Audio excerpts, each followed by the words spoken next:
On the face of it, it would seem as though I've drawn a short straw.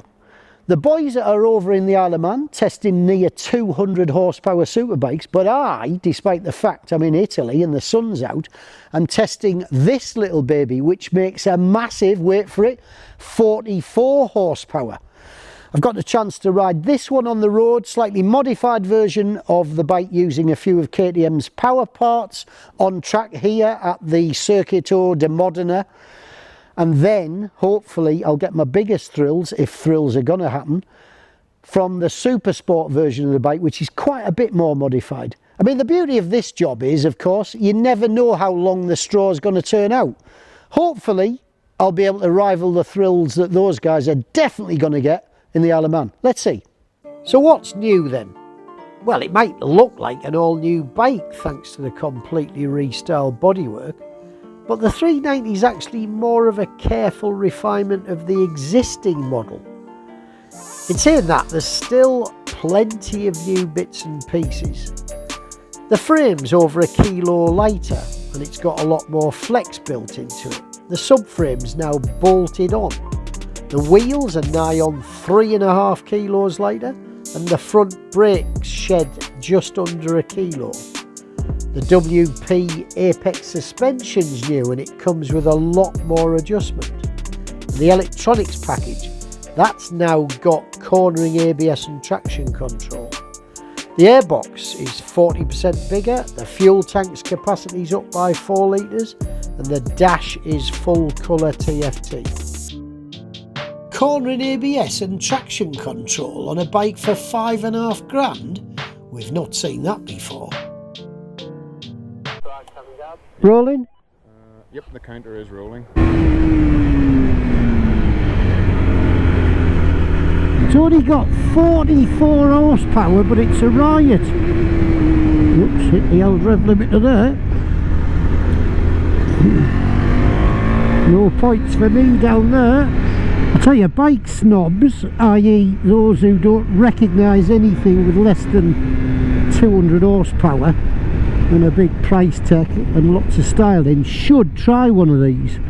Alright, it helps that we're in a good part of the world on nadgery little back roads, but it's nowhere near as dull as 44 horsepower might suggest it should be.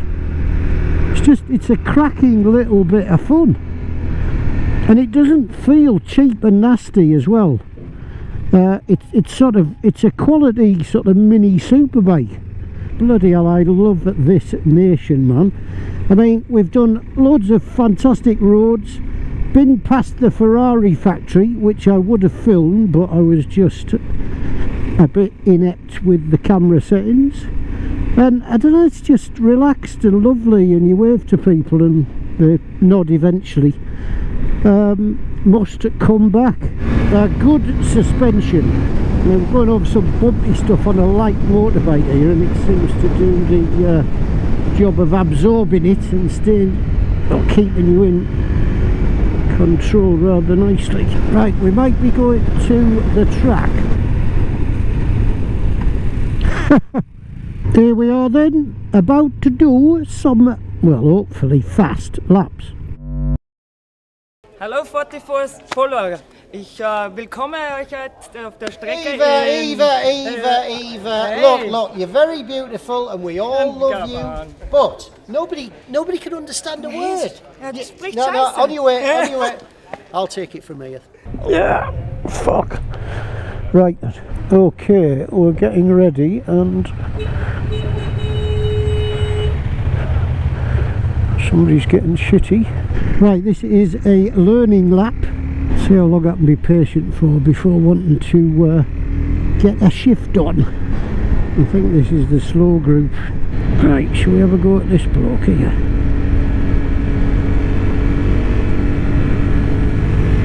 Go on, my son.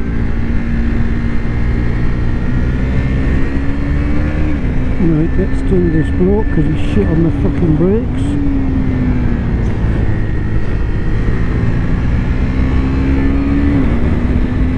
Now this is where the thrills sort of die down a bit.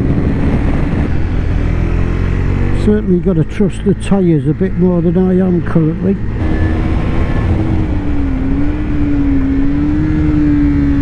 I tell you, the motor might be a single, but you can scream it.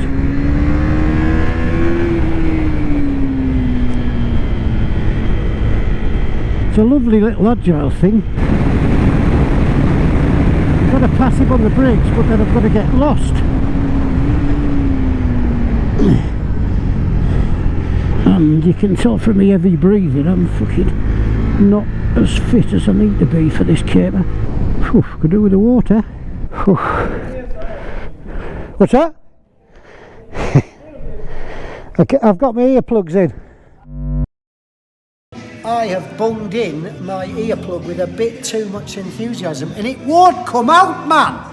So Surgeon Roots here is going to have a go, and you see an audience is arriving to witness this splendid, or hopefully splendid act already.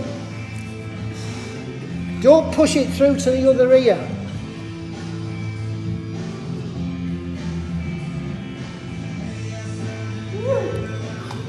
Thanks very much. That was a worry. Never happened to me before. I'm an earplug blockage virgin. But not anymore. My hymen has been busted to fuck. You should feel the things I do when I'm going round. I don't know any bike. Right, okay. Right.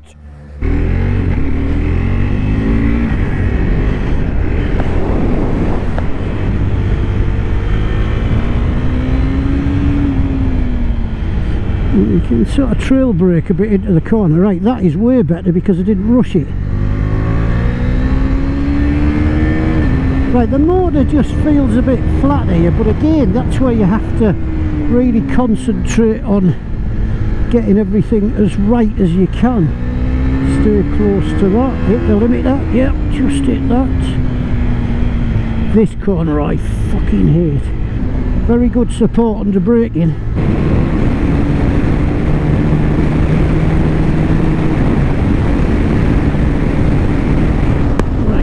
Forget to brake. Back 3 gears there, in fact. Right.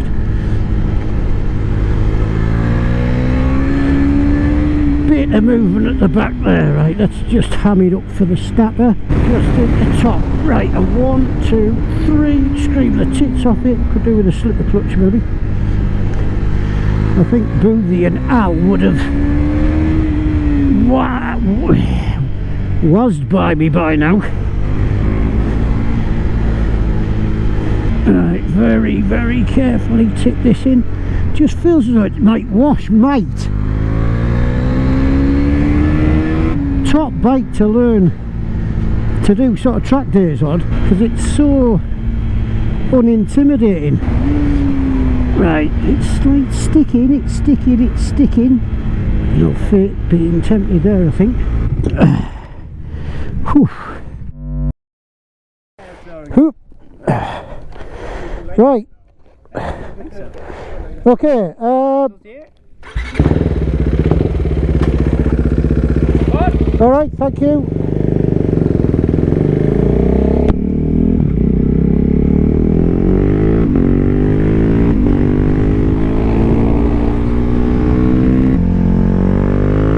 Right. I'm on a bit of a trick version of this here at KTM RC 390. And if I don't pass this bloke in front of me, then there's fucking issues. And it's 20 kilos lighter.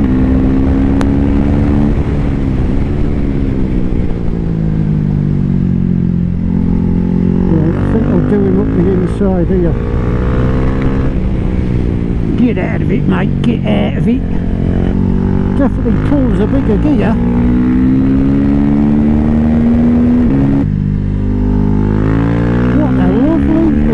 Motorbike.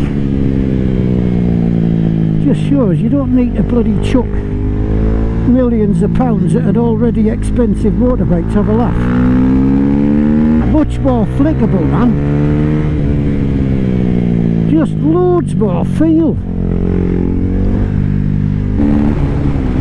Yeah, everywhere was third before, this will do it in fourth now. It's funny, it's got no traction or ABS, so I'm nervous.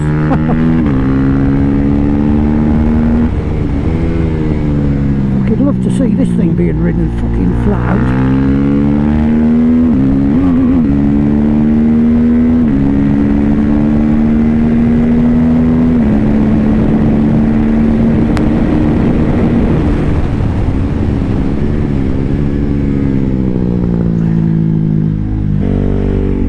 Bit of a work in progress bike this. But I'll tell you what, I'm just going to shut up and ride the sodding thing. Right, well this had to be third in the total.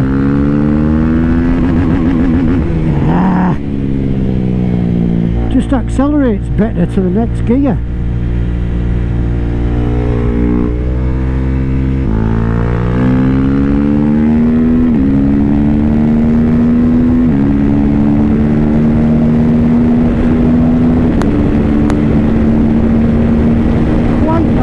Happier, man. Wish I'd ridden this first when I was a bit less knackered.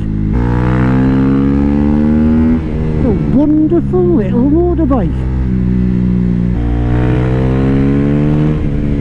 Start to feel it's not sliding, but it's definitely walking the back tyre because it's just a threaded super sport tyre. Fucking unfucked. Just cracking. Yeah, different suspension, wavy front disc, bit more power because of an airbox change. I mean, the main difference with the slick isn't the absolute grip as such, which it does have, but the stability. It just doesn't walk at all. Absolute pleasure, that. Thank you very much.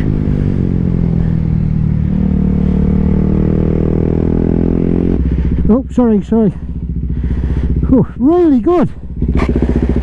Really good. Right, I'm going to now sum up what is... It's a big surprise to me, actually. I've had an absolutely cracking day.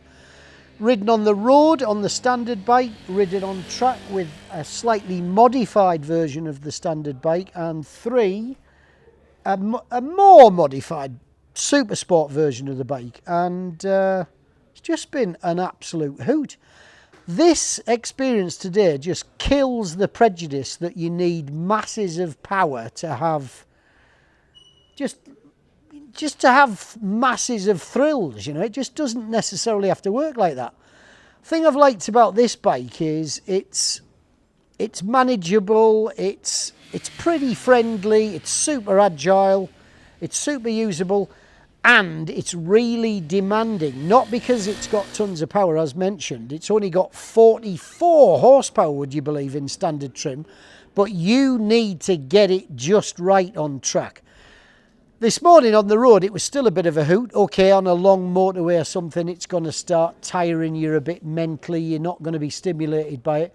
But it's just a toy. It sort of screams, have a bit of fun, mate, to you. The changes they've made to improve the sort of feel and feedback the bike offers and the ability to ride it harder definitely work, and it's been emphasised here. There were times when down the straight on the standard bike, I just thought, oh, I wish I had a bit more power. But bar that, the suspension and tyres, which felt a bit wooden because they're road tyres, I got used to in due course. And this is a pretty tight, twisty place, this Circuit de Modena, and it definitely kills your lap time if you make a mistake. And that's what I loved about it. It just didn't do you any favours, this bike. It just said, mate, ride me properly and I'll give you what you want. It didn't forgive you like a bigger bike could. However, the super sport bike, bloody hell, that was an absolute hoot. You've got an airbox mod and you've got an exhaust mod that give you another 10 horsepower. It's 20 kilos lighter thanks to all the mods that they've done to it in total. And it just changed the character of the bike completely. The feel and the feedback and the grip and the power. You could go around corners in a gear higher and it'd just pull. you could just feel so much more confident stuffing it in and knowing that you had better grip. The agility of the bike changed hugely because of its attitude change. It's got a longer shock on it, but both forks and shock have been revised internally. In fact, they're different units. Hang on.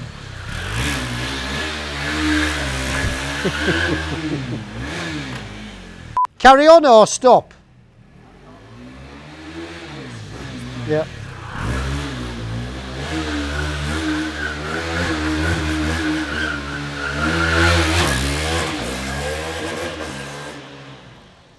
Can we tell Rock to stop doing that, please? And it just proves what can be done with what some people might label as a bit of a shopping bike. Again, it just emphasises the fact that's got 54 horsepower, but it emphasises the fact that you don't need masses of the stuff to have a good time. That really was the highlight of the day. But yeah, RC 390, winner, and much, much more of a winner than you and I would possibly expect. Loved it.